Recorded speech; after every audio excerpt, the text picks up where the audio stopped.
A medias, en un episodio difícil, un poco doloroso, bastante doloroso, por la tragedia de las tejerías. ¿Qué pasó en las tejerías? No creo que haya muchas personas venezolanas que no sepan, pero en las tejerías, que es un pueblito, ese es un pueblo, ¿no? Sí, es un Que pueblo está del estado de Aragua. En Aragua, exacto, antes de llegar a Maracay. Pasó, Si no sé vienes de se- Caracas. No se llama deslaves, ¿no? Eso no, es un No, nombre, fue un no es el mismo deslizamiento de nombre. tierra o un alud torrencial, lo que ocurrió Por las producto de lluvias. muchas lluvias que han, pues, abarcado todo el territorio nacional, la verdad. Todo. Ha llovido muchísimo. Ha habido varias Y las inundaciones. tejerías no es el único lugar afectado, pero es el que fue afectado de manera más grave. Sí. Porque se llevó muchas viviendas, se cobró muchas vidas. Y siempre está como la interrogante de qué en serio está pasando y qué se va a hacer, qué políticas están aplicando para, no sé, ¿cómo se llama? Eso tiene un nombre. No es rescatar, es... Para atender la emergencia. Atender la emergencia. El gobierno declaró 3 días de luto nacional, declararon zona de desastre, zona de emergencia, zona de alerta. Estado de alerta declaró por la situación en las tejerías. Hasta fue el presidente Concilia. Concilia Flores, cosa que es muy rara porque no se le ve en la calle mucho y fue... Y salió de Caracas, that's weird. Exacto. Remigio Ceballos, que es uno de los encargados del Ministerio de Interior, Justicia y Paz. Entonces fue una tragedia. Él es militar. Es uno de, sí, él Él es es militar. militar. Entonces, ¿qué ocurrió? Pues un deslizamiento de tierra que se llevó hasta ahora contabilizadas por el gobierno, hasta el día de hoy que estamos grabando, Que lunes. lunes Hoy 10 de es octubre. 10 de octubre. ¿Y eso pasó? Eso pasó el sábado. El sábado. Hoy Entre es lunes. el viernes y sábado. Hoy lunes 10 de octubre. Eso fue el sábado. Empezó el sábado a las 5:30 y se prolongó hasta las 7 de la noche. O sea, fue poca lluvia, pero fue mucha agua. ¿Qué ocurrió? Bueno, van más de 37 personas fallecidas, más de 56 desaparecidos, más de 400 casas en pérdida absoluta, pérdida total, otras 400 casas afectadas, el mercado municipal totalmente destruido. Aquí voy a leer varias información que compartió Stenif Olivares, periodista. El matadero industrial completamente destruido. Vecinos del béisbol relatan que una iglesia cristiana donde más de 40 personas realizaban una vigilia fue arrasada por el lodo. La empresa Cherry, comercios y empresas farmacéuticas con pérdidas incalculables. Wow. Y pues sí, ha sido un tema difícil. Esto se debe a un alud torrencial. Esto es deslizamiento de tierra. Es básicamente lo que ocurrió con la tragedia de Vargas en el 99, lo que ocurrió en Tobar en 2021. Y vamos a entrevistar a varias personas, ¿no? We already did it, ya lo hicimos, pero ya se lo vamos a poner acá porque fueron entrevistas que nos dieron bastante información que la mayoría de las personas en el país no tienen, y nos informan de cómo se puede prevenir esto y el post, o sea, tipo después de la tragedia, ¿Qué podemos hacer y qué se debe hacer. Entonces vamos con... Sí, hablamos con Feliciano de Santis, que es ingeniero, es profesor de la Universidad Central de Venezuela y especialista en amenazas geológicas. Él nos explicó cuál es el fenómeno del alud torrencial, nos dice qué podemos hacer al respecto, qué se debe hacer, porque es un problema de Estado, de todo el Estado, y cómo podemos pues prevenirlo a futuro. Y también hablamos con Liliana Rivas. Es periodista, ella vive en Mérida, o es de Mérida. Ahorita está en Caracas, pero ella es de Mérida. Es de Mérida y estuvo presente en lo que pasó en Tobar y nos dijo más sobre el acceso a la comunicación. Y a la información. Y a la información. El acceso a la información en tejerías y cómo el Estado y /gobierno maneja este tipo de tragedias. Y algo muy importante, y creo que no lo he escuchado a nadie diciéndoselo, es que todas estas cosas, estas tragedias son manejadas desde una óptica militar, no como usualmente pasa en países normales donde hay mucho...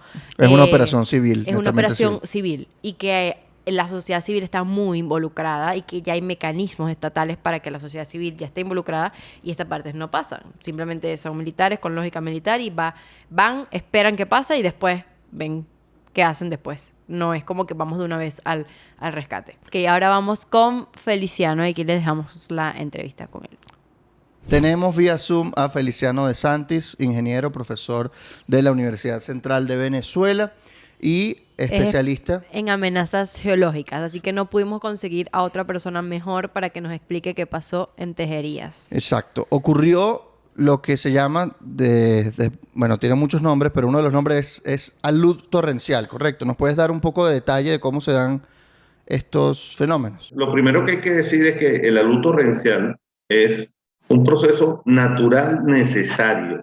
O sea, cualquiera podría decir que es una catástrofe, que es un castigo del cielo, lo que sea, y no es así. Es un proceso muy necesario que ocurre. Y te explico por qué. Toda la cordillera central y todas nuestras cordilleras, por causa de la tectónica de placas, están creciendo, crecen todo el tiempo por la actividad tectónica.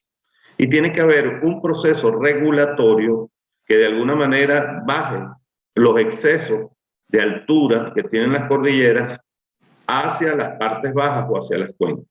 Y precisamente este proceso de aludes torrenciales, que erróneamente hay gente que dice, no, que es un proceso que es porque no limpiaron las quebradas, que no es porque no pusieron los drenajes. No, esto es un proceso que se produce cuenca arriba, en la parte superior, donde la mayoría de las veces son zonas de parques nacionales, zonas no intervenidas, y allí se produce este proceso. ¿En qué consiste este proceso? Sencillamente, en una primera fase, que es una meteorización de la roca, que sencillamente es una descomposición de la roca, y luego cuando hay estas lluvias extremas, que generalmente tienen periodo de retorno, estos suelos se saturan y fluyen quebrada abajo.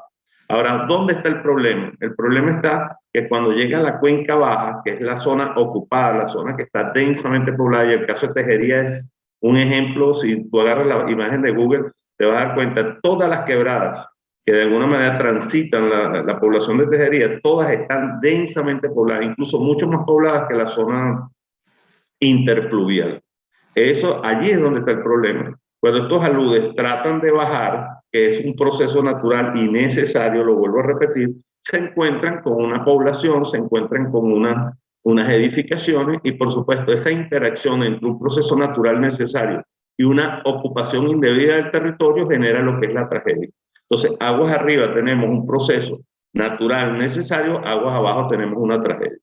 Y ahí es donde está el tema que hay que discutir, que sencillamente hay que tratar de ocupar el territorio como se debe. Fíjate los japoneses, con un territorio de 317.000 kilómetros cuadrados, un tercio de Venezuela, y una población de 128 millones de habitantes, que es 6 veces la población de Venezuela, ellos respetan las distancias a los ejes de las quebradas y respetan también las altas pendientes. Y ahí está la solución. Tenemos que sacar a la gente de las quebradas, que ocupan las quebradas, y tenemos que evitar la construcción en altas pendientes. Con esos dos elementos nada más, no significa que no va a pasar nada, pero sí disminuiría muchísimo todas estas tragedias y toda esta cantidad de personas fallecidas. Por otro lado, hay que hacer ver de que estos procesos han ocurrido siempre. Nosotros tenemos en fotos aéreas aludes inmensos, precolombinos, y si tú, por ejemplo, te notas un poquito, si tú miras desde La Carlota, miras hacia el Country Club, por ejemplo, todo el Country Club está montado sobre un gran alud torrencial. Todo el barrio del Pedregal, toda la zona de la Castellana, todo eso son aludes torrenciales antiguos. Incluso te digo más, previo a la llegada de Cristóbal Colón, hubo un alud torrencial inmenso que incluso llegó a taponar el río Guaire, llegó a represar el río Guaire en uno de estos procesos sobre Caracas. Y llegó a represarlo generando una zona de laguna en la zona de Plaza Venezuela. Si tú ves los sedimentos, en la zona de Plaza Venezuela son sedimentos lacustres, indicando, y cuando se fecharon estos sedimentos se indica que fue producto de un proceso de un alud torrencial gigante. Y a lo largo de la cordillera, cuando uno ve las fotos aéreas, consigue una cantidad de cuerpos de este tipo de origen precolombino, o sea, mucho antes de la llegada de los españoles. Okay. Habías mencionado en Twitter que era un problema de falta de Estado. ¿Qué puedes decirnos al respecto? Bueno, por lo que acabo de decir antes, si nosotros necesitamos primero fortalecer instituciones. Yo siento que el tejido institucional del país es muy blando, o sea, hace falta reforzar un poco la institucionalidad. Y por supuesto la institucionalidad pasa por un respeto un poco a la tecnocracia. Y pongo también en Twitter, un poquito de tecnocracia no hace daño, ¿no? O sea, hace falta que un poco se genere un respeto, digamos, a lo que es el estado del arte de las cosas. el manejo de estas cosas está escrito, o sea, hay suficiente literatura, hay suficientes estudios, hay suficientes investigaciones. Nosotros en la Universidad Central, mismo Fundisi, cuando funcionaba la Dirección de Geología, se hicieron mapas que indican claramente dónde pueden suceder estos eventos, y es sencillamente alejarse de las quebradas. ¿Por qué? Porque cuando se generan estos flujos tienen primero una cantidad de movimiento muy grande. Estos flujos pueden bajar a velocidad de 60 kilómetros por hora Claro. y prácticamente quien cae en él lo muere. Entonces, ¿dónde tiene que estar el Estado presente? Primero, en la planificación. Y no solamente el Estado, cuando digo el Estado, no necesariamente es el gobierno, es la estructura estatal que tiene que ver con la parte municipal, la parte estatal y la parte, digamos, nacional. O sea, tiene que haber de alguna manera regulaciones que impidan el hábitat en lo que nosotros llamamos el Q0, que es el cauce actual de las quebradas. Realmente tú ves que la invasión, cuando uno analiza, vuelas en un helicóptero o lo que sea, y ves el ancho de las quebradas, aguas arriba, comparado con el ancho de las quebradas, aguas abajo, donde está la población, prácticamente las han obstruido casi todas. Entonces estamos a merced de la suerte. Como estos son periodos de retorno, muchas veces largos, de 50 años, 60 años, la gente olvida, y cuando viene la tragedia, entonces vienen los lamentos, obviamente. O sea que esto pudo haber sido totalmente, se pudo haber prevenido totalmente si hubiesen visto los antecedentes. O sea, esto va a volver a pasar en unos años porque es algo natural, eso es lo que estoy entendiendo. Fíjate que si tú lees a Humboldt, 1700, Humboldt en uno de sus pasajes, en el libro de Viaje a las regiones equinocciales, te hace una descripción de los aludes torrenciales, bueno, mejor de lo que yo la pudiera hacer hoy en día. Son increíblemente detallados, porque él llegó a La Guaira y previamente, 3 años antes, había ocurrido un evento similar al de Vargas 99. Entonces, esto no es ningún secreto, pues. O sea, sencillamente, toda quebrada que viene de la parte alta de la cuenca o que viene de la parte superior de la cordillera, son quebradas susceptibles a aludes torrenciales y que son necesarios, repito, porque es la forma que tiene la naturaleza de equilibrar la subida o la elevación que sufre la cordillera por efectos de la tectónica, de la dinámica de placas. Esto es un proceso totalmente natural y necesario, incluso hay que agradecerlo. Mientras ese proceso esté, el planeta sigue vivo. O sea, eso es importante decir. ¿Qué hacemos en el caso de que haya fuertes lluvias y siga ocurriendo? ¿Cómo se puede prevenir una de estas tragedias quizá en otra población? Ya sabiendo el estado de cosas, que hay algunas, digamos, asentamientos urbanos en zonas donde quizás son de riesgo, ¿cómo podemos, digamos, alertar a la población a que esté más, a que esto no vuelva a pasar? Ideal, fíjate, en materia, digamos, de corto plazo, porque ya prácticamente, como dice, ya después de Ojo Sacado no vale Santa Lucía, es decir, ya tienes un gentío viviendo en quebrada, no hay vara mágica que pueda resolver eso en el corto plazo. ¿Qué tenemos que hacer? Bueno, primero frenar. Yo siempre he dicho que por lo menos intentemos que la vulnerabilidad no siga creciendo. Ese es el primer paso que tenemos que dar, que por lo menos las quebradas no sigan creciendo, la densidad poblacional no siga creciendo en estas quebradas. Lo segundo, como ya tenemos el agua al cuello prácticamente, yo siempre he dicho que hay que trabajar muchísimo con el tema de los pluviómetros, porque hay unas tablas internacionales en las cuales yo he venido siguiendo hace más de 30 años, donde tú, cuando tienes lluvias por encima de los 300 milímetros acumuladas en los últimos 15 días, tú tienes que estar allí y ahí estás en lo que yo llamo alerta roja. Es decir, 150 alerta amarilla, 300 milímetros de lluvia acumulada en los 15 días, alerta roja. Lamentablemente, ¿qué pasa? La instrumentación del país, a pesar de que se ha colocado, todos los gobiernos algo han hecho al respecto, no es una red muy densa. Es decir, todo pueblo debería tener susceptible, donde hay, digamos, presencia de estas quebradas torrenciales, debería tener un pluviómetro que esté transmitiendo online. Incluso esa información debería estar sobre la red, o sea que tú, cualquiera, la pudiera consultar. De tal manera que si uno le dice a la gente, mira, ya estamos en 300 milímetros, a partir de ese momento, cualquier lluvia de intensidad 20 milímetros hora ya puede producirte lo que yo llamo un colapso hidráulico. Entonces, allí debería ya producirse el desalojo. Es decir, no obstante, yo he estado siguiendo esto desde hace muchos años y me he dado cuenta que en Venezuela hasta en eso somos resilientes.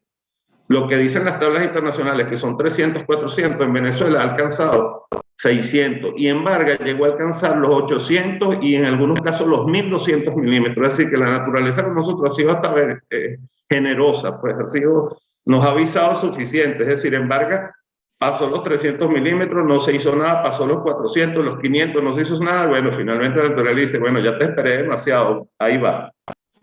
Entonces, fíjate que sí es manejable la situación, pero requiere un poco esas redes, requiere un poco, otra vez lo que le decía Ana, un tejido institucional fuerte que pueda de alguna manera manejar toda esta información y ponerla sobre todo al servicio de la colectividad. O sea, que la misma gente pueda manejar esta información sin necesidad de que ninguna institución lo esté diciendo. Yo tengo una experiencia, por ejemplo, en Boca del Tocuyo, Estado Falcón, donde hubo una tormenta sísmica importante, y gracias a una información que se le dio a la gente y una instrucción, la gente llegó incluso en esa tormenta, que fueron más de 3000 sismos, pequeños todos, la gente empezó incluso a calcular las magnitudes de memoria, es decir, sentían el sismo y decían, esto es un 2.3, esto es un 2.4. Fíjate la importancia que tiene cuando la información fluye y cuando la información se entrega a la población. ¿Qué recomendarías tú al Estado o incluso a los medios de comunicación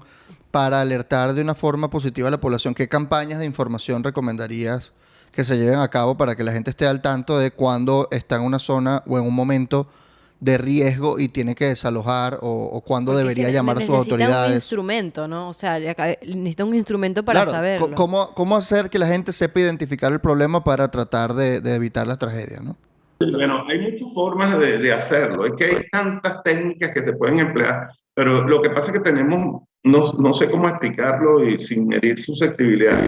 Fíjate, por ejemplo, pudiéramos montar algunos medidores, ahorita con la electrónica y con la transmisión, digamos, vía aire, tú pudieras montar unos sistemas de hilos, de hilos en las quebradas, y cuando a una cierta distancia, y cuando ese hilo es tocado, digamos, por la crecida, puede dar una alarma en el pueblo y la gente inmediatamente desalojar, si están instruidos, por supuesto, de saber hacia dónde ir, ¿no? Entonces, fíjate, son detalles, pero si yo llego a montar un hilo de eso, un sistema de alarma de eso, te aseguro, y perdonen que lo diga, a lo mejor voy a herir susceptibilidad, el otro día está vandalizado. O sea, necesitamos a veces también en la población entender que hay cosas que hay que, bueno, respetar. Y igual pasa con los pluviómetros, igual pasa con las antenas de transmisión de teléfono, o sea, todo prácticamente está siendo víctima de la vandalización. Poco por la situación de tanta gente que está en estado de pobreza extrema, que obviamente tienen que sobrevivir tomando cosas que no les pertenecen. Entonces es muy difícil en un país así llevar a cabo técnicas que se utilizan en países un poco más avanzados, ¿no? Pero no así, lo que te digo, pues por lo menos el seguimiento de la lluvia para mí es fundamental. Y es muy difícil tener esa información, un poco porque no la tenemos muy a la mano y un poco porque la instrumentación del país no es muy completa tampoco.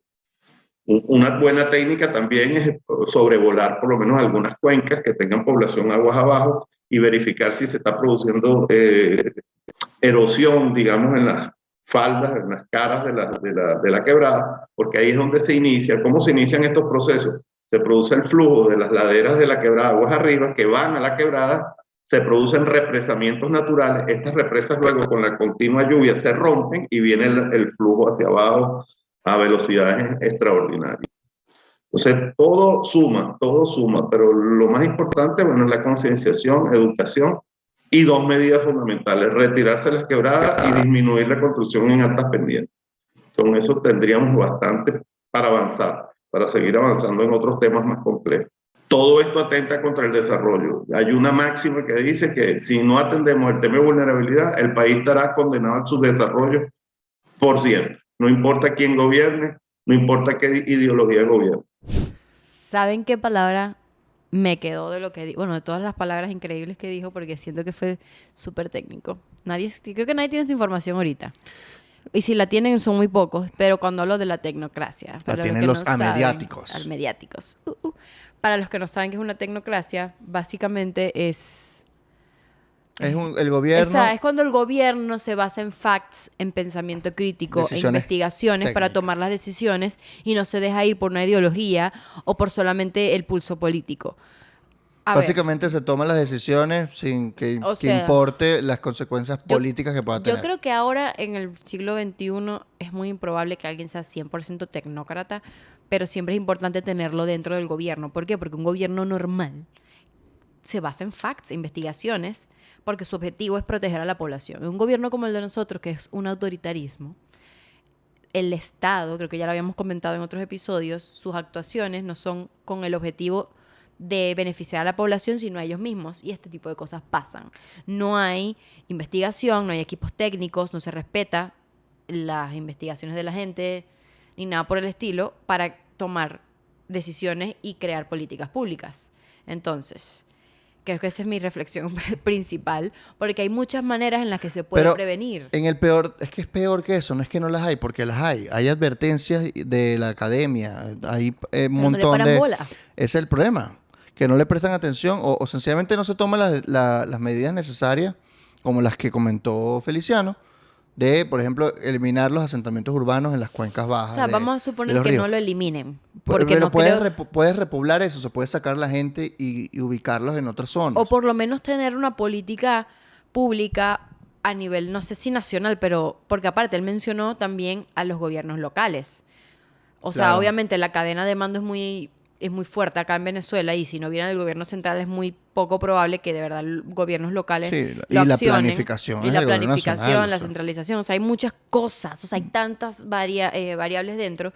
Pero el hecho es de saber que hay herramientas, de que la información está y no la usan porque no les importa. Y que hay maneras de la sociedad civil de saber de dónde viene. Y creo que hay algo que se me vino a la cabeza cuando le estaba hablando. Es que también la población venezolana está tan acostumbrada a que siempre sea el gobierno el que venga y solucione, porque no les dan las herramientas de que ellos mismos...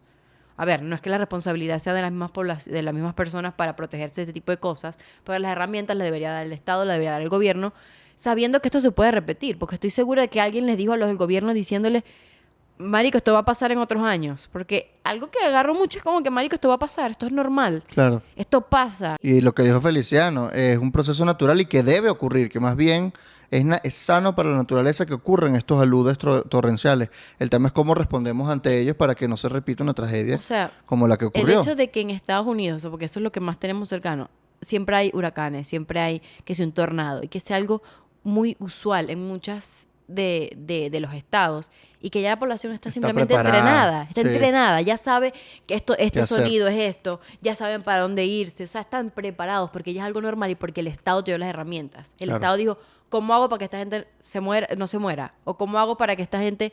Minimice exacto, o sea, mitigue los riesgos. nunca es como que, guau, es una tragedia nacional y vamos a entrar en el libro Claro. Guinness, porque estamos en el libro Guinness. Sí, según Wikipedia hay que revisar muy bien, pero estamos en el libro de récord Guinness por la mayor cantidad de víctimas mortales por un alud de barro por la tragedia de Vargas. Así que no nos gusta estar en esa No. lista de récords. Vamos a hablar ahora con Liliana Rivas, que es periodista, y ella nos va a contar por qué es importante el derecho a la información, que en estos casos pues se ha, digamos, rechazado. Violado el derecho. Sí, totalmente, porque Remigio Ceballos, que es del Ministerio de Información de Interior y Justicia y Paz, Que es militar. dijo que se está garantizando el derecho a información. Aquí están los medios del Estado, pero aquí no puede entrar ningún periodista de empresas privadas, dijo. Y vamos a poner aquí la declaración tal cual. Bueno, aquí hay un estado de alarma, aquí, una zona decretada de desastre y no se permite el acceso ni de ningún periodista, ni tampoco se permite acceso de cualquier empresa privada, porque estamos trabajando. Previa autorización de quién, del Ministerio del Poder Popular Interior. Actualmente hay plena libertad de información. Plena libertad de información. Aquí están los canales del Estado venezolano, están todos grabando. Todos tienen derecho a la información, es un derecho humano la información. Y nosotros lo garantizamos, pero en esta fase les pido paciencia y les pedimos que por favor, bueno, cumplan con estas directrices del gobierno bolivariano. No vamos a aceptar el incumplimiento ni de las leyes ni de las normas. Tiene que haber orden. Y les pedimos, ¿verdad? Por favor, colaboren. Entonces, es importante que sepamos el valor del derecho a la información en estos casos en específico y sobre todo porque previene la desinformación. Vamos a hablar con Liliana, que nos va a explicar un poco más de este tema. Estamos con Liliana Rivas, periodista. ¿Cómo estás, Liliana? Bien, todo bien. Muchísimas gracias por la invitación y esta oportunidad de conversar con ustedes en el podcast. Con gusto. Tenemos varias preguntas que hacerte sobre el derecho a la información y lo ocurrido, pues la tragedia de las tejerías. Cuéntanos cómo se ha desarrollado pues la cobertura periodística en esta zona. Entendemos que el Remigio Ceballos dijo que por ahora el derecho a la información se va a garantizar a través de los medios del Estado y que cualquier persona que no esté acreditada o ningún periodista puede Ni algo privado. acceder. Nadie, Digamos. ningún medio Ninguna privado. empresa privada como Empresa para referirse privada. a medios privados. ¿Qué reflexiones te despierta esto como periodista? Bueno, primero que todo hay que hablar del acceso que hemos tenido como periodistas a la zona de las tejerías. Es realmente bastante escaso, ¿no? Pero esto no sucede porque en específico sea este desastre o esta tragedia que está ocurriendo, sino que corresponde a una actitud que ya es bastante similar en caso de desastres naturales a lo largo del país. Tenemos que tener en cuenta de que, bueno, primero que todo, nuestro estado, hablando como gobierno, es un estado militar, ¿no? Y todo se trata como una operación militar. Esto incluye también el área de la información, del acceso a la información. Desde Vargas, el gobierno opera de esa forma. Quizás porque viéndolo todo como desde una operación militar, pareciera que arriesgara menos recursos y activos y que no se mueve hasta tener balances y reportes sólidos de un tema. ¿Qué quiero decir con esto? Que es que la actitud militar que tiene y desde su lógica, ellos prefieren esperar, evaluar y que actuar de inmediato. A razón de esto, el acceso de información es bastante escaso. Y esto no solo pasa con desastres naturales, pasa también con desastres industriales, pasó con el tema del apagón. El acceso a la información es algo prioritario, nunca se ha visto como algo prioritario, no les interesa en lo absoluto y no es tanto ni siquiera el tema de que haya censura, que ya sabemos que en Venezuela hay bastante censura, sino que corresponde a una larga cadena de mando que suele tener un nivel de respuesta que espera que las cosas ocurran y luego actuar, y no al revés. Y que las cosas vayan tan lento es debido a una infraestructura total sobre la que opera el gobierno, siendo no solo deficiente en el acceso a la información, sino también a un nivel técnico, ¿no? Comunicaciones, transporte, burocracia, opacidad de información, etcétera, y una desconexión entre el gobierno central y el resto del país. El acceso a la información es bastante complicado porque nosotros no vivimos en un país donde la sociedad civil sea quien lleve a cabo la organización frente a estos desastres naturales. En otros países vemos que los primeros que accionan son que si bomberos, que si los hospitales, protección civil, unidades de respuesta operativa y demás. Acá los primeros generalmente que llegan son los militares. Y esto lo estoy hablando con propiedad porque hace un año, en el desastre y la tragedia que ocurrió en Tovar, cuando yo fui a realizar la cobertura, la fui a realizar al segundo día, no al primer día, mi acceso era totalmente imposible, pero los que me negaban este acceso eran los militares, porque yo también tenía que pedir un permiso al general de generales. Obviamente yo no tenía la forma de llegar a esta persona y simplemente mi acceso era restringido. Yo terminé entrando fue con los organismos de la sociedad civil, terminé entrando con un grupo médico, ¿no? Entonces, esto no es la primera vez que sucede, tampoco va a ser la segunda ni la tercera, va a ser algo que se va a mantener porque no simplemente ocurre en esta situación, en este desastre natural, sino que corresponde más a algo del Estado, ¿no? Una forma de gobernanza del Estado. Buenísimo. Agarrando lo que dijiste, después que como que pasa el boom de la tragedia o del evento, ¿cuándo es que ustedes pueden empezar a informar, entre comillas, libremente o cuando empiezan a tener como más acceso al lugar? ¿O eso nunca pasa? Es bastante cómico eso porque pareciera que la respuesta más natural es decir cuando ellos lo permitan, ¿no? Porque si ven a través de redes sociales y por lo que ustedes mismos comentan al inicio, ya Remigio salió diciendo, bueno, nosotros vamos a permitir el acceso a la cobertura a los medios del Estado. Y los medios del Estado son los primeros que van a informar. Entonces uno se pregunta, ajá, ¿y cuándo es que es el acceso al periodismo de medios privados, al periodismo independiente? Entonces la respuesta usual es esa, ¿no? Cuando ellos lo permitan. Sin embargo, sucede mucho que nosotros el acceso a la información que tenemos en primera instancia es lo que nos da el mando militar, ¿no? Como por decir lo que pasan por radio, que simplemente es un pequeño informe sencillo, cantidad de muertos, cantidad de viviendas afectadas y ya. Y posteriormente es replicado por el gobierno central a través de las cadenas nacionales y así es como el resto del país se entera. Sí hay acceso a la información, pero tarda. No es al momento, no es cuando está ocurriendo el hecho. Claro, es bastante complicado hablarlo también, porque uno sabe que cuando ocurren estos desastres naturales, acceder a ellos corresponde también a una organización general, ¿no? Porque también hay que estar preparado para ir a la cobertura en este tipo de terreno. Yo leía por ahí un tuit que Remigio decía, no, lo que pasa es que no queremos que intervengan, no queremos que molesten. Sí, es verdad que hay que tener ciertas herramientas y hay que tener ciertas habilidades específicas para ese tipo de cobertura, pero también es verdad que la ciudadanía tiene que tener su derecho a la información. Tiene que tener esta libertad de prensa que le informe lo que está ocurriendo en una situación que no solo es vulnerable para las personas que viven allá, sino también posteriormente va a ser de gran vulnerabilidad para el país. Ya empezaremos a hablar de desplazados, ya empezaremos a hablar de los costos de las viviendas que se perdieron, costos económicos, costos de vidas y demás. ¿Por qué es importante el derecho a la información en estos casos en específico? Bueno, el derecho a la información es bastante importante, incluso hablando desde la desinformación. La desinformación puede ser algo bastante grave. Si nosotros no tenemos la posibilidad de acceder a estas zonas donde ocurren estos desastres naturales como periodistas, es decir, como personal capacitado para manejar este tipo de información, y simplemente las personas acceden a ella a través de lo que consiguen en Twitter, a través de estas cadenas que pasan, es bastante grave que esa sea su única fuente de acceso, ¿no?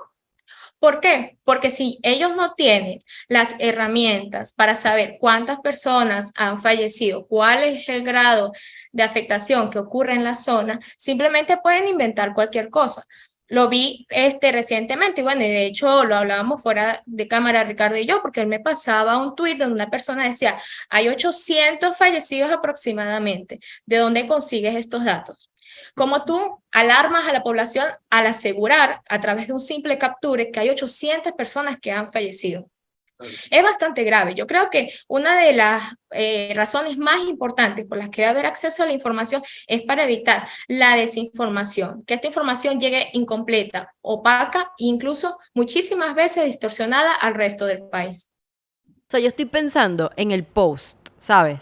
O sea, ¿cuál es el papel, por ejemplo, de las ONG, el papel, obviamente, de los medios de comunicación cuando ya los militares se vayan? Porque, como ya dijiste, no es en el momento. Nunca tenemos el estatus actual. Después del control de daño. Tenemos como que el delay. Hay como un delay de la información. Esto pasó y nos enteramos días después. Cuando por fin puede ir la población civil, puede ir las ONG, pueden ir más medios de comunicación, usualmente, ¿cómo ven la situación? Porque dijiste que estabas en lo de Tovar.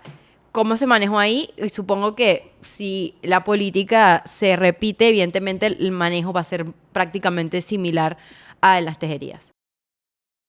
Sí, cuando ocurrió la situación de Tovar, bueno, primero que todo era que las ONG sí tenían acceso. Estamos hablando de un ejemplo, Caritas, organizaciones privadas de atención médica, de alimento. Ellas sí tuvieron acceso a partir del segundo día del desastre, es decir, del día que fui yo. En el primer día del desastre, los únicos que pudieron acceder fueron las agencias internacionales y porque llegaron prácticamente la madrugada al siguiente día que ocurrió el hecho. En Tovar fue una noche, ¿no? Entonces, ya posteriormente las ONG sí tenían este tipo de acceso porque, bueno, eran como para atender a la población. Los medios no tuvieron ese mismo acceso por la misma situación que decían que estorbaban, que incomodaban. De hecho, pasó algo bastante peculiar en Tovar, que fue que llegaron muchos influencers, ¿no? Y entonces hubo un problema grave por eso, porque por esta llegada de los influencers que fueron a tomar fotos, que se fueron a tomar fotos, que trivializaron una situación tan grave y realmente perjudicial.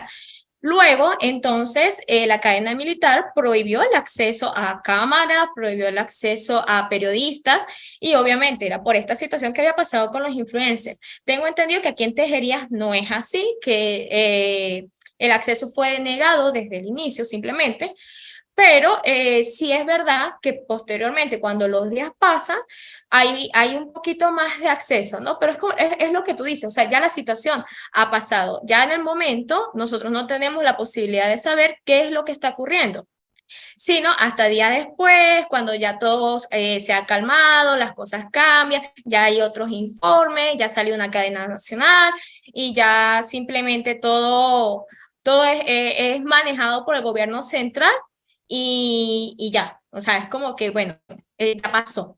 Y Cuando ya la siempre se información trabaja está desde curada. el post, nunca desde la prevención. Claro, nunca desde la prevención. Y creo que la narrativa iba igual con el profesor. Es Va, lo mismo.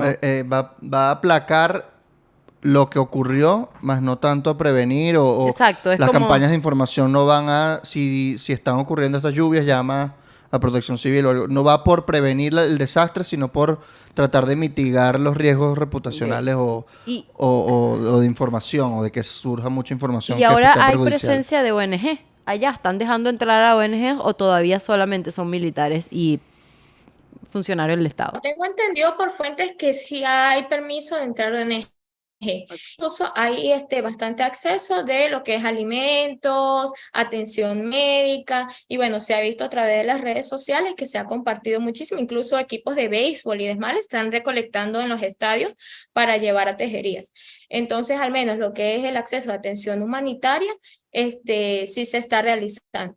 Yo creo que una de las cosas como más importantes y que es lo que llevo desde hace rato conversando en redes sociales e insistiendo, es que a pesar de que esta situación bastante terrible y una tragedia prácticamente, nosotros no podemos olvidar que esto tiene una responsabilidad estatal, que esto es una responsabilidad gubernamental, que hay que hablar, que hay que comunicar lo que está pasando, que no solo es lo de las viviendas en las bases de estas zonas que no deben ser construidas, sino que también tiene que haber una política de vivienda bien estructurada, tienen que realizarse censos adecuados, análisis adecuados, e incluso eso también entra ahí la parte de la información, ¿no?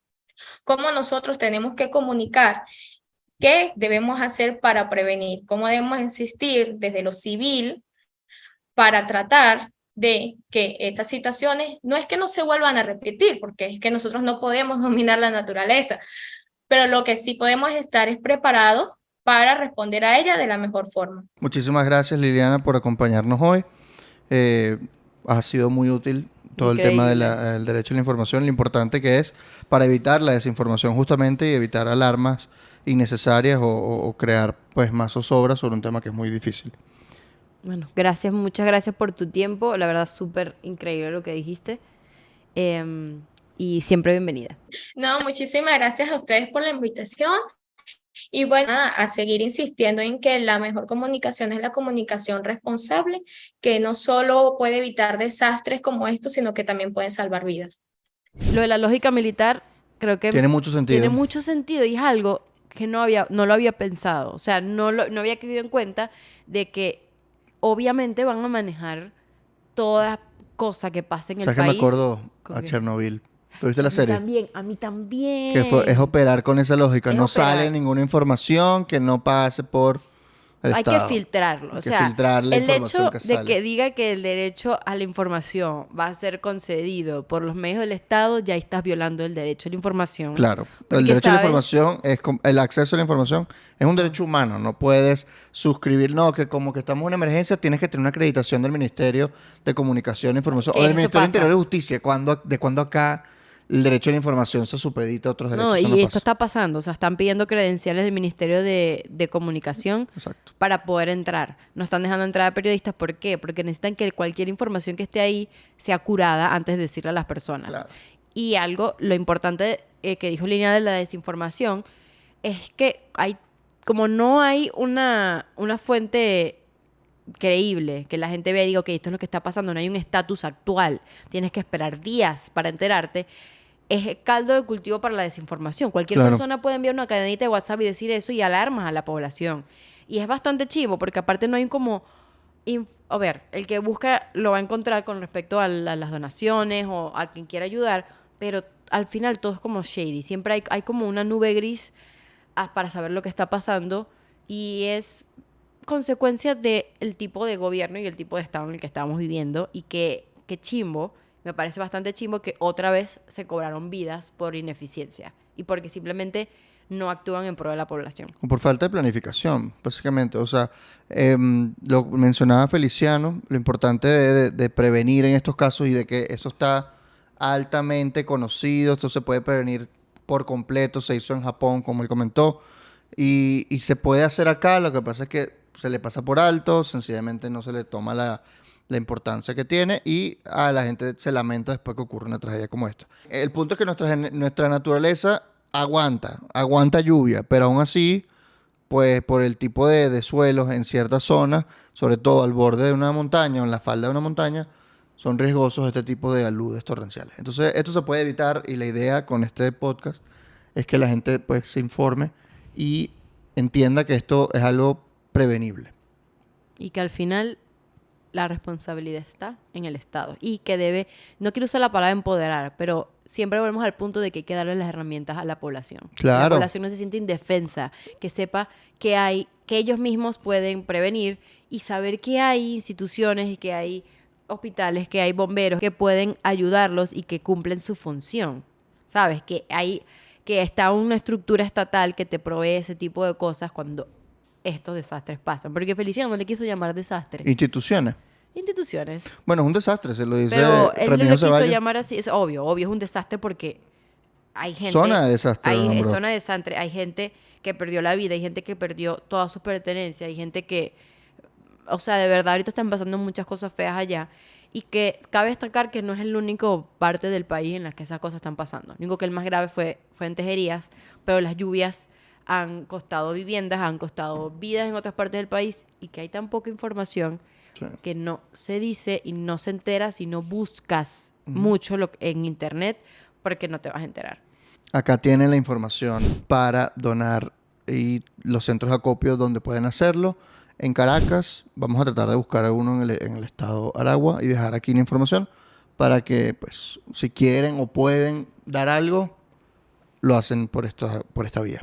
Y en conclusión, Quedamos a medias. Suscríbanse a nuestro canal, denle a la campanita, síganos en Twitter, en Instagram, en Patreon. Les damos y damos contenido gracias a los nuevos exclusivo. patroncitos. Tenemos nuevos patroncitos. Tenemos nuevos patroncitos, les damos las gracias por unirse, por estar con nosotros apoyando nuestro contenido y tenemos un chat de Telegram con nuestros patroncitos donde hablamos todo este tipo de cosas, elegimos los episodios y damos mucha más información y todo estamos chateando todo el día, así que puedan unirse a nuestra comunidad de Patreon en patreon.com /amediaspodcast. Síganos a nosotros en nuestras redes. ¿Qué Buscan. más? Comenten en el episodio si Denle les gusta. like. Comenten porque eso ayuda al algoritmo. Compártenlo. Díganlo, amigo, mira este podcast tan bueno. Aquí está la información, aquí está todo lo que se debe hacer. Y pues bueno, muchas gracias.